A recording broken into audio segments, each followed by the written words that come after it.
arriving on Capitol Hill, which has been shut down for the past week in an effort to contain the spread of the coronavirus. Barrett took her first moment before the full Senate Judiciary Committee to explain her judicial philosophy. Courts are not designed to solve every problem or right every wrong in our public life. The policy decisions and value judgments of government must be made by the political branches, elected by and accountable to the people. The public should not expect courts to do so, and courts should not try. Senate Majority Leader Mitch McConnell has a narrow margin of error to fill the vacancy left by the death of Justice Ruth Bader Ginsburg last month and confirm President Donald Trump's nominee before Election Day on November 3rd. The Democratic vice presidential candidate, who also is a member of the Senate Judiciary Committee, said the process rejects the will of American voters. A clear majority of Americans want whomever wins this election to fill this seat. But even with some Republican members of the committee testing positive for COVID-19 10 days ago, the Senate is moving forward. There's nothing unconstitutional about this process. This is a vacancy that's occurred through a tragic loss of a great woman, and we're going to fill that vacancy with another great woman.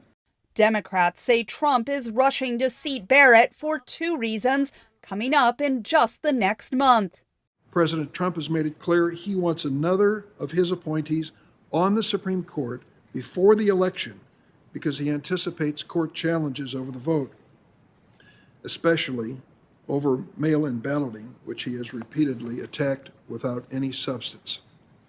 President Trump has indicated he'd be perfectly happy to have a close election decided by a 6-3 conservative majority Supreme Court rather than by the votes of the American people. And just a week after Election Day, the Supreme Court will hear a key case on the Affordable Care Act, the Obama administration's health care law. The Trump administration is arguing that the act is unconstitutional and in effect to take away the Affordable Care Act and the health insurance it provides to millions of Americans as a means of unconstitutionality. So Justice Barrett will be one of the deciding factors in this major issue. Democrats plan to focus on Barrett's possible deciding vote on health care. Health care coverage for millions of Americans is at stake with this nomination.